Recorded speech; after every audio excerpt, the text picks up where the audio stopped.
வணக்கம் தமிழா. நம்மளோட ஸ்டூடெண்ட் ஒரு டவுட் கேட்டிருந்தாரு. இப்போ சார் டிஎன்பிஎஸ்சி குரூப் 4 தேர்வு மாதிரியே இப்போ ரயில்வேலையும் ஒரே ஒரு தேர்வு மட்டும் எழுதி நம்ம வேலைக்கு போக முடியுமா அப்படின்னு சொல்லி கொஸ்டின் கேட்டிருந்தாரு. கண்டிப்பாக போக முடியும். அது மாதிரி ஒரு வேலைவாய்ப்பு அறிவிப்பு ரயில்வேல அடுத்து வரப்போகுது. மிஸ் பண்ணாம அப்ளை பண்ணிக்கோங்க. யார் யார் அப்ளை பண்ணலாம், அவங்களோட ஏஜ் லிமிட் என்னது, கல்வி தகுதி என்னது, சேலரி பேக்கேஜ் எவ்வளோ இருக்க போகுது, எக்ஸாம் பேட்டர்ன் எப்படி இருக்க போகுது, அனைத்துமே டீட்டெயிலாக பார்க்கலாம். வீடியோ முழுமையாக பாருங்க. வீடியோ பிடிச்சா மறக்காம லைக் அண்ட் ஷேர், நம்ம சேனலுக்கு சப்போர்ட் பண்ணிட்டு போங்க. இப்போ டிஎன்பிஎஸ்சி குரூப் 4 தேர்வு மாதிரி ரயில்வேலையும் ஒரு தேர்வு இருக்கு. அது என்ன தேர்வுன்னு பார்த்தீங்கன்னா டெக்னீசியன் போஸ்ட். டெக்னீசியன் போஸ்ட் வந்து பார்த்தீங்கன்னா ஒரே ஒரு தேர்வு மட்டும்தான். முடிஞ்சதுக்கு அப்புறம் உங்களுக்கு டாக்குமெண்ட் வெரிஃபிகேஷன், அடுத்து மெடிக்கல், அவ்வளோதான். தேர்வுக்கு அப்புறம் டாக்குமெண்ட் வெரிஃபிகேஷன் இருக்கும், அடுத்து மெடிக்கல் இருக்கும், அவ்வளோதான். மற்ற எதுவுமே கிடையாது. இப்போ இப்போ டிஎன்பிஎஸ்சி குரூப் 4, இப்போ டெக்னீசியன், இப்போ ரெண்டுக்குமே கம்பேரிசன் பார்க்கலாம். இப்போ டிஎன்பிஎஸ்சி குரூப் 4 இங்கே வந்து பார்த்தீங்கன்னா டெக்னீசியன். ஓகே, இப்போ டிஎன்பிஎஸ்சி குரூப் 4ல என்ன பண்ணுவாங்க, மொத்தம் 200 கொஸ்டின் கேட்பாங்க. 200 கொஸ்டின் கேட்பாங்க, 3 மணி நேரம் எக்ஸாம் எழுதுவோம். கரெக்டுங்களா? இங்கே டெக்னீசியனில் வந்து பார்த்தீங்கன்னா 100 கொஸ்டின் கேட்பாங்க, 90 நிமிஷம் எழுதுவோம். ஓகேங்களா? அவ்வளோதான். இங்கே வந்து பார்த்தீங்கன்னா ஓஎம்ஆர் மெத்தடில் நீங்கள் தேர்வு எழுதுவீங்க, இங்கே வந்து பார்த்தீங்கன்னா சிபிடி மெத்தடில் தேர்வு எழுதுவீங்க, அவ்வளோதான் வித்தியாசம். ஓகேங்களா? பார்த்துக்கோங்க. இங்கே என்னது, ஒரே ஒரு எக்ஸாம் தான். டெக்னீஷியனுக்கும் ஒரே ஒரு எக்ஸாம் தான். ஓகேங்களா? அவ்வளோ ரெண்டுக்குள்ள டிஃபரன்ஸ் பாருங்க. அப்போ நீங்கள் டிஎன்பிஎஸ்சி குரூப் 4 கம்பேர் பண்ணும்போது டெக்னீஷியன் உங்களுக்கு குறைவாக இருக்குமா இருக்கு எதில், கொஸ்டின்ஸ் அளவு பார்க்கும்போது. இப்போ இந்த 200 கொஸ்டின் எப்படி கேட்பாங்க, தமிழ் 100 கொஸ்டின் இருக்க போது, அடுத்து வந்து பார்த்தீங்கன்னா மேக்ஸு, ஜென்ரல் ஸ்டடீஸ், இது ஒரு 100 கொஸ்டின் இருக்க போகுது. ஓகேங்களா? இங்கே என்ன இருக்க போகுது பார்த்தீங்கன்னா maths, reasoning, science, general awareness. ஓகேங்களா?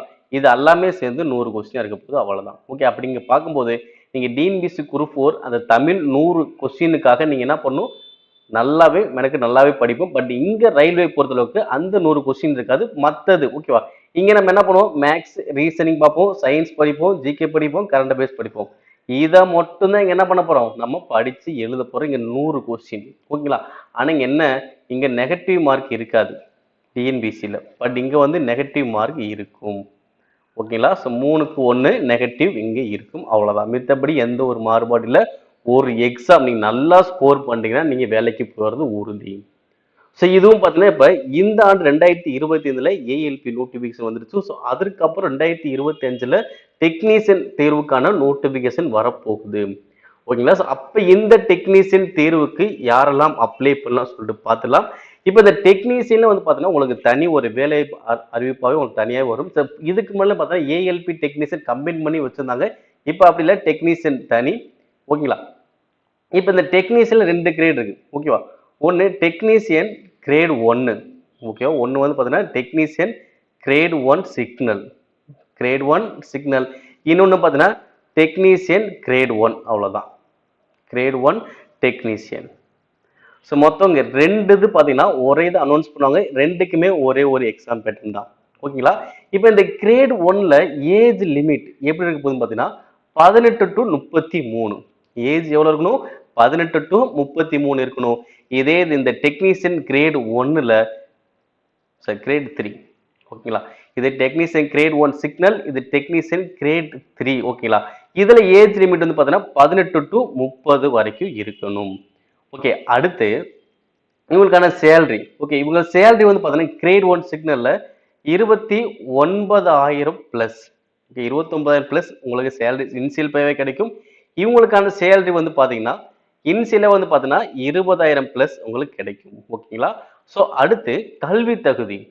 ஓகே, இவங்க கிரேட் 1 சிக்னலுக்கான கல்வி தகுதி பார்த்தீங்கன்னா நீங்க பிஎஸ்சியில் எந்தெந்த மேஜர்ல முடிச்சிருக்கீங்க பார்த்தீங்கன்னா எலக்ட்ரானிக்ஸில் முடிச்சிருக்கலாம், இந்த மாதிரி பிசிக்ஸில் முடிச்சிருக்கலாம், அப்படி இல்லைன்னா கம்ப்யூட்டர் சயின்ஸு, இல்லைன்னா ஐடி, இல்லைன்னா இன்ஸ்ட்ருமெண்டேஷன், இல்லை அப்படின்னா காம்பினேஷன் ஸ்ட்ரீம். ஓகே, ஏதாவது ஒரு காம்பினேஷனில் இது வர மாதிரி. ஓகே, இதில் நீங்கள் என்ன பண்ணும், பிஎஸ்சி டிகிரி முடிச்சிருந்தேன்னு நீங்கள் அப்ளை பண்ணலாம். இல்லை நான் பிஎஸ்சி டிகிரியில் இந்த மேஜரில் படிக்கல, ஆனால் நான் 3 இயர்ஸ் டிப்ளமோவில் இதை படிச்சிருக்கேன், 3 இயர்ஸ் டிப்ளமோவில் எனக்கு இந்த மேஜர் நீங்கள் படிச்சிருந்தீங்கன்னா நீங்கள் என்ன பண்ணலாம், நீங்களும் அப்ளை பண்ணலாம். அப்படி இல்லைன்னா இந்த மேஜரில் நான் இன்ஜினியரிங் முடிச்சிருக்கேன் அப்படின்னா நீங்களும் என்ன பண்ணலாம், அப்ளை பண்ணிக்கலாம். இது வந்து எஜுகேஷன் குவாலிஃபிகேஷன். எதுக்கு? Grade 1 signal. இப்போ இதே இது கிரேட் 3 டெக்னீஷியன் அப்படின்னா இவங்களுக்கான கல்வி தகுதி 10th + ஐடிஐ. 10th + ஐடிஐ முடிச்சா அப்ளை பண்ணலாம். அப்படி இல்லைன்னா 10th + சிசிஏஏ. ஓகேவா? Apprentice act. ஓகேவா? கம்ப்ளீட்டட் கோர்ஸ் அப்ரெண்டிஸ் ஆக்ட் இதில் முடிச்சா என்ன பண்ணலாம், எழுதலாம். 10th + ஐடிஐ, 10th + சிசிஐ இது ரெண்டுல ஏதாவது என்ன பண்ணலாம், டெக்னீஷியன் கிரேட் 3க்கு நீங்க எழுதிக்கலாம். ஓகேவா? ஸோ அப்போ ரெண்டுதும் பார்த்தீங்கன்னா ஒரே எக்ஸாம் பேஸ் பண்ணி தான், பட் ரெண்டு போஸ்டிங் வேற வேற. யார் அப்ளை பண்ண முடியுமோ அவங்க தான் இங்கே அப்ளை பண்ண முடியும். ஓகே, இப்போ இந்த ரெண்டுக்குள்ள எக்ஸாம் பேட்டர்ன் எப்படி இருக்கும்? ஓகேங்களா? ரெண்டுக்குமே ஒரே எக்ஸாம் தான்.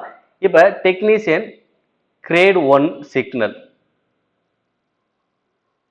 கிரேட் 1 சிக்னல் இவங்களுக்கான எக்ஸாம் பேட்டர்ன் எப்படி இருக்க போகுது? இவங்களுக்கான எக்ஸாம் பேட்டர்ன் எப்படி இருக்க போகுது பார்த்தீங்கன்னா, ஸோ மேக்ஸில் 20 கொஸ்டின் கேட்பாங்க. அதே பார்த்தீங்கன்னா ரீசனிங் வந்து பார்த்தீங்கன்னா 15 கொஸ்டின் கேட்பாங்க. அடுத்து ஜென்ரல் அவேர்னஸில் 10 கொஸ்டின் கேட்பாங்க. அடுத்து கம்ப்யூட்டர் சம்மந்தமாக ஒரு 20 கொஸ்டின் கேட்பாங்க. அடுத்து பேசிக் சயின்ஸ் இன்ஜினியரிங் ஒரு 35 கொஸ்டின் கேட்பாங்க. மொத்தம் 100 கொஸ்டின் 90 நிமிஷம். இதுதான் பேட்டர்ன். இந்த டாபிக் நீங்க கரெக்டாக கவர் பண்ணி நல்லா ஸ்கோர் பண்ணிட்டீங்கன்னா உங்களுக்கு ஜாப் கன்ஃபார்ம். அவ்வளோதான்ப்பா. ஓகேங்களா? அப்போ மேக்ஸ் 20 கொஸ்டின் கேட்க போகிறாங்க, ரீசனிங் 15 கொஸ்டின், ஜென்ரல் அவேர்னஸ் ஒரு 10, கம்ப்யூட்டர் நாலேஜ் பற்றி ஒரு 20 கொஸ்டின், பேசிக் சயின்ஸ் இன்ஜினியரிங் ஒரு 35 கொஸ்டின், மொத்தம் 100 கொஸ்டின் 90 நிமிஷம். நெகட்டிவ் மார்க் இருக்கு 3க்கு 1. இது வந்து டெக்னீஷியன் கிரேட் 1 சிக்னல். இதே இது டெக்னீஷியன் கிரேட் 3. டெக்னீஷியன் கிரேட் 3க்கான எக்ஸாம் பேட்டர்ன் எப்படி இருக்க போகுதுன்னா, ஸோ மேக்ஸ் வந்து பார்த்தீங்கன்னா 25 கொஸ்டின். அடுத்து ரீசனிங் வந்து பார்த்தீங்கன்னா ஒரு 25 கொஸ்டின். அடுத்து சயின்ஸ் வந்து 40 கொஸ்டின், ஜென்ரல் அவேர்னஸ் ஒரு 10 கொஸ்டின், மொத்தம் 100 கொஸ்டின் 90 நிமிஷம். ஓகேங்களா? ஸோ ரெண்டுக்குமே ஒரே எக்ஸாம் தான். ஆனால் கிரேட் 1 சிக்னல் நீங்கள் அப்ளை பண்ணியிருந்தீங்கன்னா ஸோ இந்த எக்ஸாம் பேட்டர்ல உங்களுக்கு கொஸ்டின் வரும். இங்கே டெக்னீஷியன் கிரேட் 3 அப்படின்னா உங்களுக்கு இந்த 4 சப்ஜெக்ட் தான், maths, reasoning, science, general awareness. ஓகேங்களா? அப்போ நீங்கள் டிஎன்பிஎஸ்சி குரூப் படிக்கணும் தெரியும். அப்போ நம்ம மேக்ஸும் ஃபுல்லாக பார்க்குறோம், ரீசனிங் பார்க்குறோம், சயின்ஸும் தான் படிக்கணும், ஜென்ரல் அவேர்னஸாக படிக்கும், கரண்ட் அஃபேர்ஸ் எல்லாமே சேர்த்து. அப்போ அதே மட்டும் தான் நீங்கள் இருக்குது. அப்போ இது மட்டும் நம்ம நல்லா படித்தாலே கண்டிப்பாக என்ன பண்ண முடியும், டெக்னீஷியன் நம்ம வேலைக்கு போக முடியும். இப்போ மேக்ஸும் பார்த்தா நிறைய பேர் ஸோ டெக்னிக்கல் சப்ஜெக்ட் நம்ம படிச்சு ஒன்று டிகிரி இன்ஜினியரிங் இல்லை டிப்ளமோ இல்லை ஐடி ஏதோ ஒன்று முடிச்சோம்ல. ஸோ அப்போ கண்டிப்பாக உங்களுக்கு அப்ளை பண்ண முடிஞ்சால் மறக்காமல் அப்ளை பண்ணிருங்க, மறந்துடாதீங்க. ஏன்னா வரக்கூடிய தேர்வில் இந்த நோட்டிஃபிகேஷன் தான் வரப்போகுது.